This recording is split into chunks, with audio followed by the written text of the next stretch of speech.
Bueno, muchas gracias. Quiero agradecer a los organizadores esta oportunidad de comunicarnos. Y a partir de ahora lo que voy a tratar es rápidamente de mostrar algunos ejemplos de algunas posibilidades de hacer lo que todos nos hemos estado planteando que nos gustaría en la etapa anterior, ¿no? Básicamente yo voy a focalizarme en la parte urbana y más específicamente en el diseño urbano para la sustentabilidad. Rápidamente la charla va a tener 4 partes, un poco una primera toma de conciencia de la situación actual, ¿no es cierto?, del modelo de ciudad que tenemos, luego el modelo teórico de ciudad sustentable que proponemos, una tercera parte que sería cómo podríamos aplicar esto a Mendoza y un cierre así con un poco remarcar algunas conclusiones. La primera parte es un poco tomar conciencia de que el modelo actual de ciudad, inclusive el modelo actual de sociedad, no es sustentable. Si nosotros partimos de la base de que el 80% de la energía se consume en las ciudades, teniendo en cuenta el tema del transporte, y que para el 2025 el 60% de la población del mundo va a vivir en ciudades, vemos que la batalla por la sustentabilidad se va a librar básicamente en el contexto urbano. Y en la Argentina este porcentaje es aún más acentuado, parecido a lo que hablaba Mirta sobre la distribución del territorio en Mendoza. La Argentina tiene el 90% de su población en el contexto urbano. Entonces es sumamente crucial pensar cómo hacer ciudades sustentables. Este es un gráfico que a mí me gusta mostrarlo. Está referido a un estudio de la huella ecológica. Se entiende como huella ecológica la superficie que hace falta por habitante para generar todos los recursos necesarios y para eliminar todos los residuos que ese habitante produce. Veamos que estos gráficos son del año 1999. Ya en esa época, un ciudadano americano estaba consumiendo 10 hectáreas por habitante para mantener su nivel de consumo, mientras que un europeo lo hacía en 4,5 hectáreas y un sudamericano estaba en las 2 hectáreas más o menos. Pero lo grave de esto era este grafiquito que está acá, pero se me corre, perdón, no tengo para señalar. El grafiquito que está a la derecha marca que si ya en el año 99 todo el mundo quería vivir como un ciudadano francés en lo que a consumo respecta, la superficie que necesitábamos para absorber esa huella ecológica era de 2,5 planetas Tierra. A hoy eso se ha incrementado y se ha empeorado. O sea que lo que quiero remarcar con esto es que el tema este de la sustentabilidad no es una opción o no es una alternativa un poco más o menos progresista. Es un camino que no tiene regreso y por lo tanto es muy lógico que se lo tome como una política de Estado, porque todos los países van a tener que evolucionar hacia este contexto y el que no lo haga en forma propia y buscando sus propias soluciones locales, lo va a tener que hacer comprándolas. Entonces me parece que es una política de Estado que tiene que adquirir la importancia que a veces no alcanzamos a dimensionar. Nosotros en la Argentina estamos en una situación un tanto privilegiada. O sea, la presión ambiental, entre paréntesis, no se siente tanto como en otros lugares. Pero eso si tomamos a la Argentina como un país. Pero si vemos alguna de las metrópolis y la tomamos individualmente, sí que estamos fallando mucho en este tema. Cerrando esta parte de concientización, lo que ya todos hemos dicho, ¿no es cierto? ¿Cuál es el desarrollo que queremos? Aquel que satisface las necesidades del presente sin comprometer los recursos naturales para las futuras generaciones. Entonces, ahora veamos cómo es una ciudad que apunta a esto. Esta sería la segunda parte. ¿Cuál es el modelo teórico de ciudad sustentable? Como bien dijo Marcela Mondino, el tema de la sostenibilidad se apoya en 3 pilares que ya hemos comentado: el social, el ambiental y el económico en forma simultánea. Entre ellos 3 se produce una sinergia que los hace posible o no. No es que se pueda ser sustentable en una faceta y en la otra no. Es un conjunto. ¿cómo hacemos para llevar este modelo al modelo de ciudad? Y aquí aparece la primera propuesta. Dentro del campo de la sostenibilidad ambiental, social y económica, el modelo de ciudad sustentable tiene 4 características principales. La compacidad, o sea, es la ciudad compacta, la ciudad eficiente, la ciudad compleja y con cohesión social. Compacta porque la ciudad tiene que tender a no seguir destruyendo el territorio, a no seguir apropiándose del territorio. La ciudad, cuanto más compacta es, menor necesidad de infraestructura hay, menor demanda de tiempos perdidos en viaje, y va de la mano de la tercera característica, que es la complejidad. Nosotros, para tener complejidad a todo nivel, social, cultural, de equipamiento y todo, necesitamos la ciudad compacta, la ciudad densa, sin, por eso, perder la calidad ambiental. Es un equilibrio. El segundo punto es la eficiencia. O sea, nosotros debemos apuntar a generar energías en formas no contaminantes. Pero mucho antes deberíamos plantearnos no desperdiciarla. O sea, las ciudades nuestras y las edificaciones nuestras desperdician la energía de una forma impresionante. Esto, como hablábamos hace un momento con un amigo referido a la movilidad, decíamos que el mejor viaje es el que no se realiza. También podemos decir que la mejor energía, la más limpia, es la que no se consume. Entonces tendríamos que empezar por plantearnos una eficiencia energética. Ya hablamos de la complejidad. Esta complejidad implica la recuperación del sentido de la ciudad, la recuperación del sentido de lo público, la recuperación del sentido del encuentro y de la participación. Y la cuarta característica, la cohesión social, porque sin integración es imposible desarrollar nada. Fíjense que todo esto gira en torno al punto central, que es la gestión o la gobernanza. Entonces, ¿nosotros qué queremos? Queremos lograr una ciudad compacta, eficiente, compleja y con cohesión social. Para eso se ha desarrollado esta metodología, que es algo que voy a tratar de explicarles rápidamente, porque si no, no vamos a poder ver nada. Vamos a quedarnos un poco en los títulos. Pero es importante que lo entendamos. La base de la sustentabilidad es entender a la ciudad como un ecosistema, como un elemento vivo, que interactúa y que tiene permanente feedback. O sea, parte de la información que entra se retroalimenta como nueva información.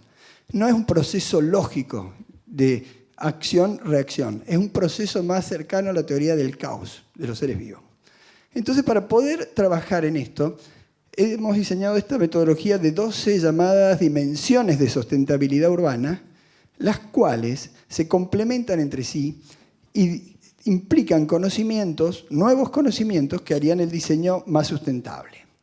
Estas 12 son la morfología urbana, es decir, la forma de la ciudad, la relación llenos y vacíos, la biodiversidad, que sería la recuperación de los biotipos que en general están perdidos ya en los ámbitos urbanos, la movilidad y el espacio público, que van juntos porque realmente la movilidad en nuestros días se ha devorado el espacio público, que ha dejado de servirle a la gente y es para la movilidad.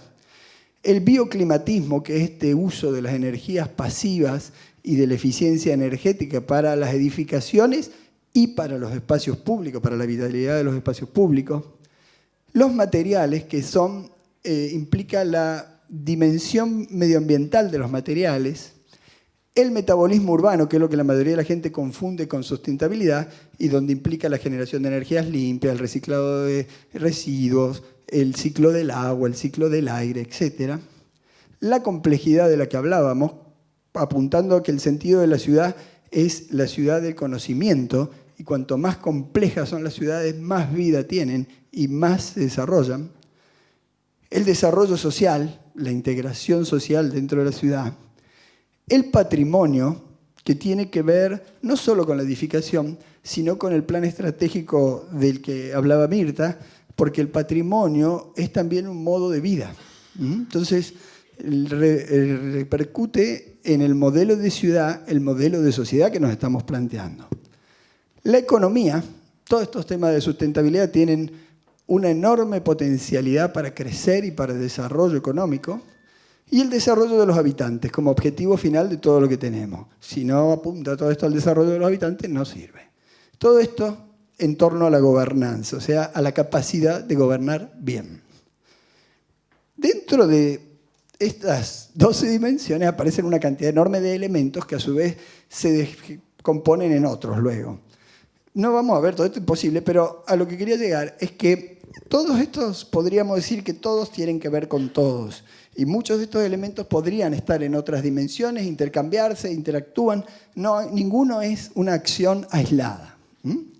Yo lo que voy a tratar de hacer ahora, muy rápido, es mostrarle de cada una de las 12 dimensiones un ejemplo de un desarrollo donde ha habido una acción exitosa referida a uno de estos elementos. Acordémonos que acá estamos hablando de 120 y vamos a ver 12 por arribita.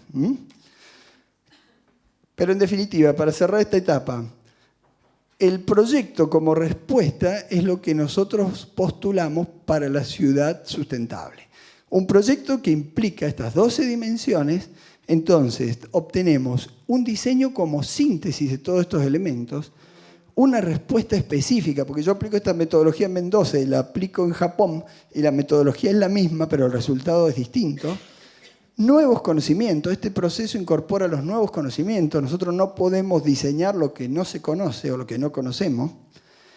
Esto se gestiona desde un equipo interdisciplinario, ya no hay más esta estandarización o sectorización parcial de disciplinas que no interactúan entre sí, porque la suma de todo esto es más que la suma de las partes, y cada proyecto termina convirtiéndose en una investigación aplicada, específica.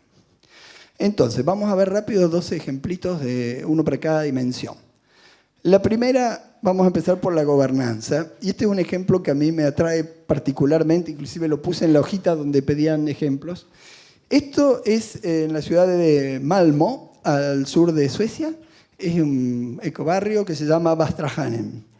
Les aclaro un poquito lo que es ecobarrio.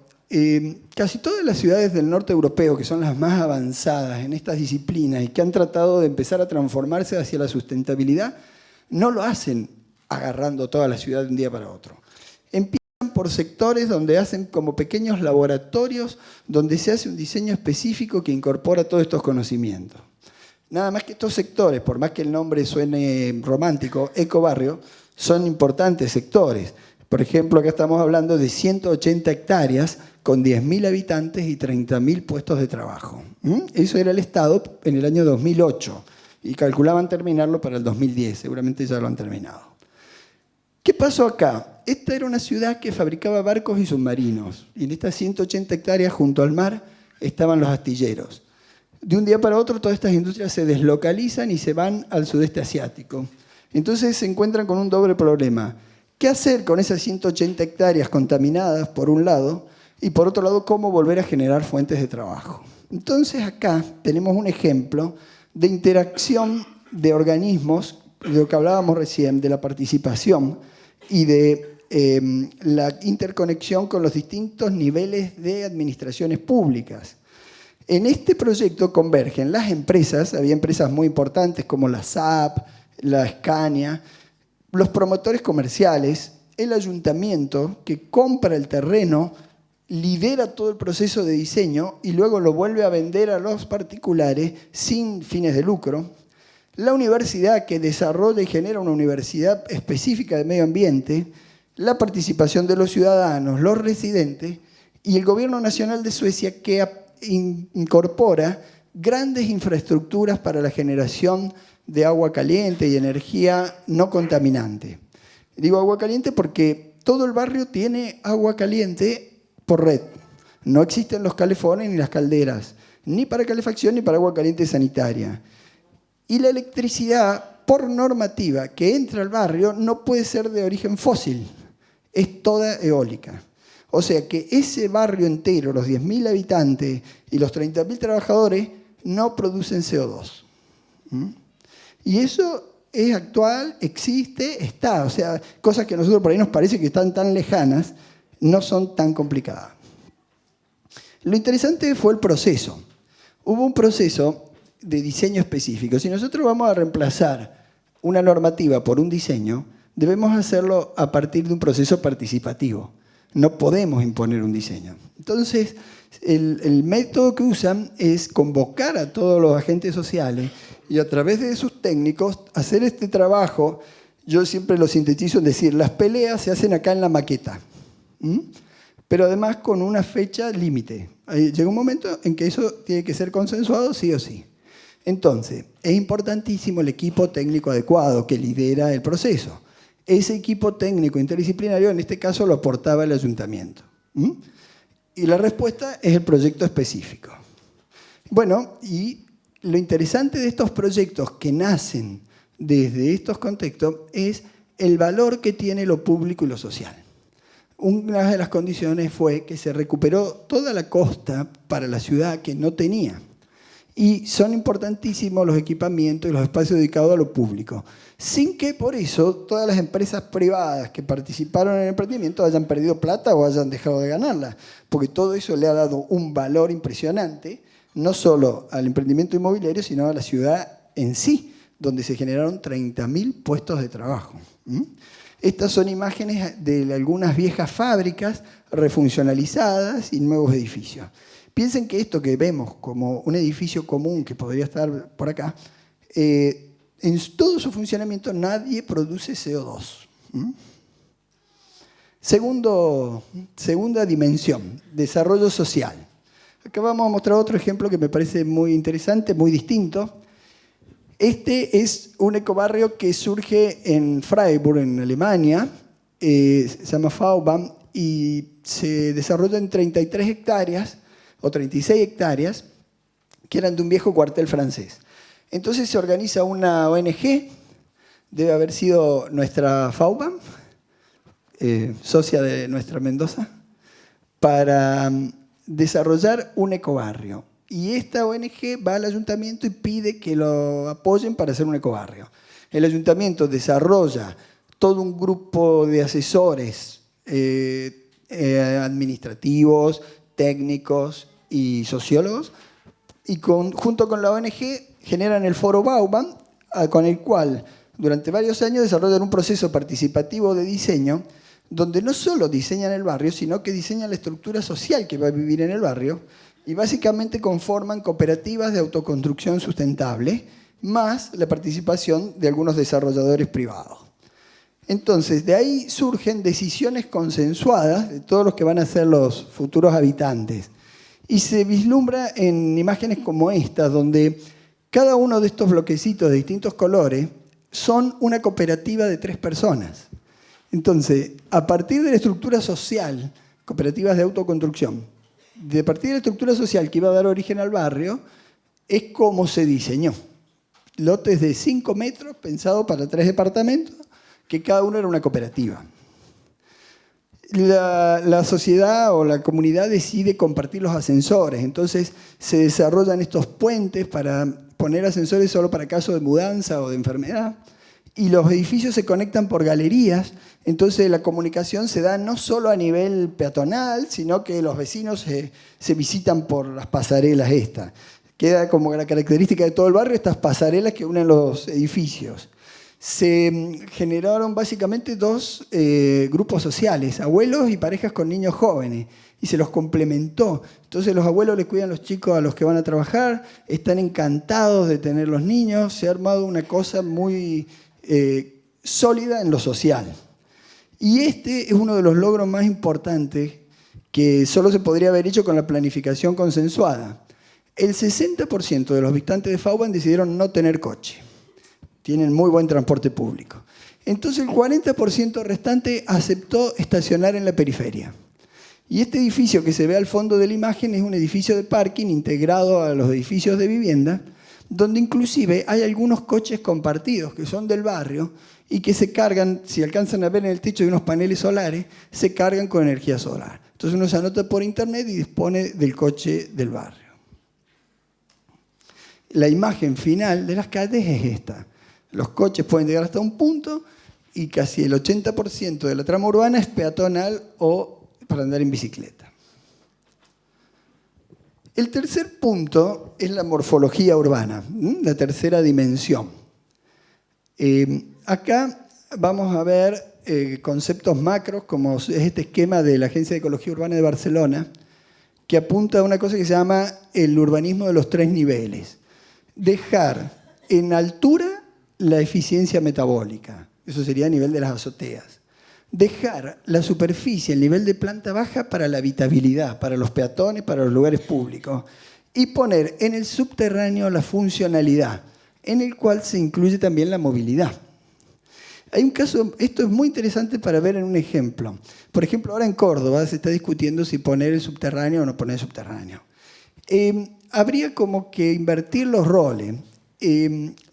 Todas estas políticas apuntan a promover el uso de transporte público. Entonces, el transporte público es prioritario y es jerarquizado. Entonces, el transporte público es el que va por la superficie. Y el que quiere ir en coche, ese va por túneles. Ya se han hecho algunas de esas construcciones. La Rambla Brasil en Barcelona, por ejemplo, es todo un viaducto enorme de varios kilómetros que se soterró todo y arriba se hizo todo un parque lineal. Entonces, el que va en coche, que vaya por abajo. Y por arriba pasan los tranvías. Y los peatones y las bicicletas, ¿no? Ese sería como cosa macro. Entonces, dentro de esto de la morfología urbana, lo interesante es la relación entre llenos y vacíos. Acá desaparece eso del código de edificación, del FOS, del FOD, de la altura, del perfil, como regimos nuestras construcciones nosotros ahora. Acá todo tiene que ver con un diseño específico y con una relación entre el espacio abierto y el espacio construido y el derecho al sol de todos los espacios construidos y el derecho a tener arquitectura bioclimática. Entonces, a partir de ahí, me gusta mucho este ejemplo. Este es otro ecobarrio en Estocolmo, que se hace en un terreno parecido, este se llama Hammarby, parecido en origen al anterior, porque también era una antigua fábrica de barcos, y lo que hacen es construir manzanas con los corazones libres y verdes, y públicos, porque hay una ley nacional en Suecia que uno no puede cerrar un corazón de manzana, tiene que ser público. Entonces, a partir de ahí, se construye lo que se ve en rojo. Las calles, a su vez, son verdes, son peatonales o con tranvías. Entonces, imaginémonos que los edificios quedan inmersos entre un espacio corazón de manzana verde y una calle verde. Es como si pusiéramos edificio en el Parque San Martín, el contexto que nos queda. En lugar de tener todo pavimentado y cada tanto una placita verde, nos queda todo verde con los edificios insertos. Estos son 170 hectáreas donde viven 35.000 personas y hay 25.000 puestos de trabajo, o es lo que está proyectado. Todavía este tampoco estaba terminado. Pero sí podemos ver algunas imágenes de este contexto. Y lo que me parece muy interesante, estas son imágenes del diseño, esta agua se la está limpiando, es agua de lluvia, recolectada de las calles.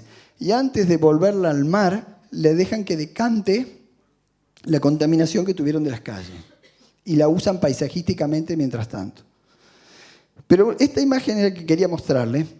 Con edificios como este de 6 o 7 plantas, con corazones de manzana libres y públicos, con calles verdes, esta gente está rondando densidades de 200 habitantes por hectárea, lo cual permite una suficiente complejidad urbana, permite que haya bares, permite que haya gimnasios, permite que todo esté cerca, que no te da falta tomar un auto para cualquier cosa. El otro día veíamos en Córdoba el área periférica, y que en Mendoza debe parecer lo mismo, de los country, hay una densidad de 12 habitantes por hectárea. El Cerro de las Rosas, que es un barrio que podríamos comparar con la quinta sección de acá, está en 90 habitantes por hectárea, o sea, tiene la mitad de densidad que estos barrios. Y el área de Nueva Córdoba, que es donde se concentran todos los estudiantes, llega a 1.200 habitantes por hectárea. Entonces, ahí se ve la falta de un plan de ciudad, de un proyecto de ciudad, donde los desarrollos van llevando la delantera y después las infraestructuras tratan de complementar.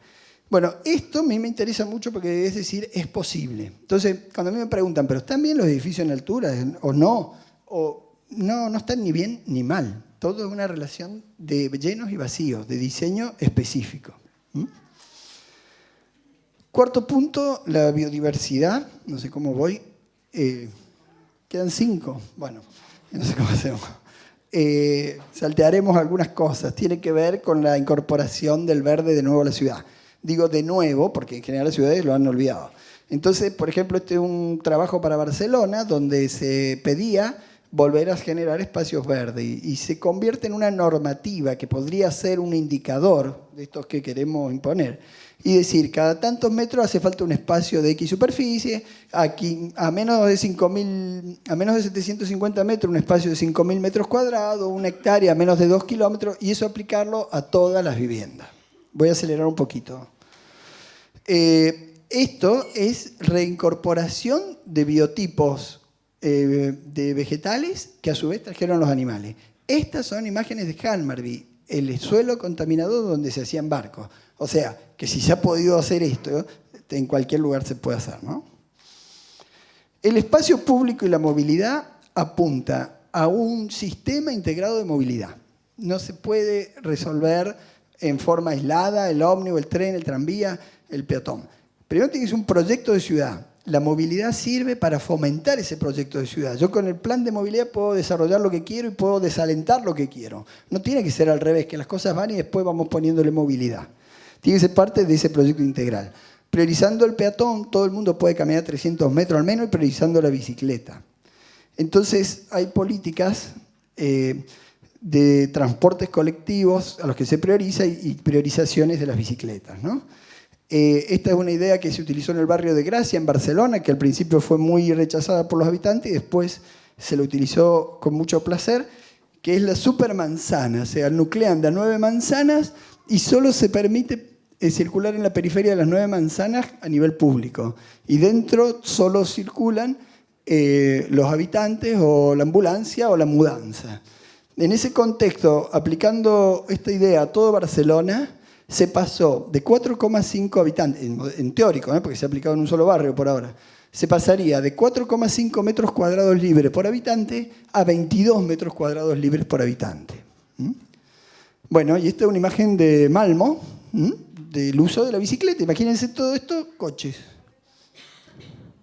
Y esta es una idea muy inteligente del Ayuntamiento de Barcelona, que son las bicicletas públicas, subsidiadas con dinero que se cobra a los que estacionan en coche. Entonces uno puede acceder a la bicicleta a muy bajo costo y el que lo paga es el que va en coche. Sexta dimensión, bioclimatismo, que ya lo conocemos, aplicado a los espacios públicos y privados. Voy a acelerar. Los nuevos edificios bioclimáticos tienen la forma que quieren porque ya la energía no se gestiona a nivel del edificio, sino a nivel del barrio.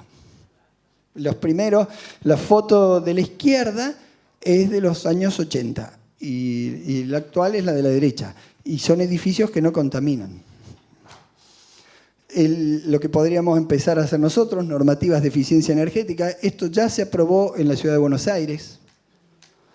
El uso de materiales a nivel medioambiental, normas que te van premiando a nivel municipalidad a medida que vas usando mejores materiales y cada vez te van exigiendo más año a año. El metabolismo urbano, esto que decimos de la energía, la contaminación, los residuos y todo tratado como un ecociclo. Esto no lo voy a explicar porque es muy largo, pero esta imagen de acá muestra cómo en un barrio se integra todo y se busca que entre la menor cantidad de cosas y que se deseche la menor cantidad de cosas. Y permanentemente están trabajando para mejorar y disminuir la fracción resto, que le llaman, que es lo que no logran reciclar. Sistemas de recolección. Esto que se ve acá es un depósito de biogás para todo Hammarby, o sea, para los 10.000 habitantes, donde con esto cocinan y además generan el transporte público. Bueno, vamos a saltear la complejidad, el hecho de integrar actividades, el patrimonio, generar identidad y apropiación a través de la innovación, y la economía, la fuente de recursos que genera todo esto, no solo en tecnología, sino en turismo, en desarrollo, etc. Entonces, ¿cómo aplicar esto a Mendoza? Esta foto es de Quito, una foto satelital. En el año 86 lo que se ve medio violeta era el área construida, el área metropolitana de Quito. Esto es en el año 2009. Observen el crecimiento que ha tenido. Yo no tengo las fotos satelitales de Mendoza, pero me imagino que no debe ser muy distinta la expansión. No por eso la gente de Quito está viviendo mejor. Hay atascos en calles que van a 5 kilómetros por hora todos los días y no tienen cómo solucionarlo por ahora. Entonces, esto es lo que debemos frenar. Y yo creo que estamos a tiempo.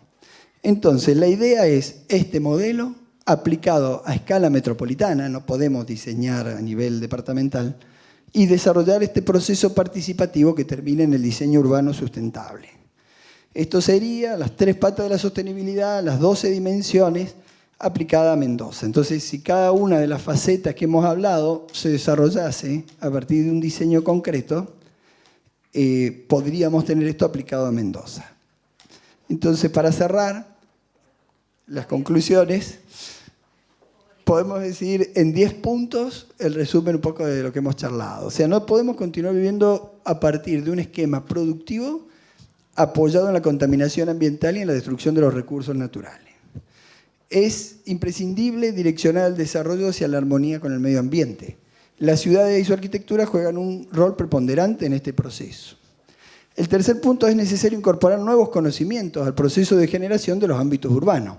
El trabajo interdisciplinario del campo apropiado y el proceso de diseño, la herramienta con que se sintetizan todos estos conocimientos. La normativa da paso al diseño o al proyecto específico. El cuarto punto que es que el diseño urbano no puede ser impuesto, sino que surge a partir del diálogo, o sea, la relación dialógica y participativa. El quinto punto es que la transformación hacia la sustentabilidad es un fenómeno complejo que involucra simultáneamente los aspectos ambientales, económicos y sociales que ya dijimos. El sexto punto, el modelo urbano sustentable, lejos de convertirse en un costo económico, que a veces se cree que es eso, se convierte en una posibilidad de desarrollo económico. El séptimo, que acá están torcidos los números, el proyecto local es la estrategia de cada sociedad, que sería lo que hablamos acá de nuestro proyecto estratégico, para construirse de sus propias condiciones históricas, físicas y sociales. O sea, cada proyecto surge de adentro, no de afuera. Lo local es una forma de identidad que permite la interrelación con lo global. El punto siguiente, los valores intangibles de la arquitectura. Esto es lo que nos gusta mucho a los arquitectos. Su calidad artística, su valor simbólico y la posibilidad de identificación por parte de los usuarios no es una cosa accesoria, es parte del diseño sustentable. Esta genera significado propio y para que genere significados propios necesita una condición de innovación. Cualquier repetición no genera nada. Para generar significado hay que innovar. O sea que la innovación es condición de la sustentabilidad también. El mejoramiento de las condiciones de vida de la sociedad en armonía con su medio ambiente y el mejoramiento de las posibilidades de crecimiento personal de cada individuo son el fin urbano, el fin último del urbano o de la ciudad. Y por último, esta metodología es siempre la misma, pero el resultado es siempre diferente. Es una modernidad específica para cada lugar. Bueno, espero no haberlos saturado con la velocidad.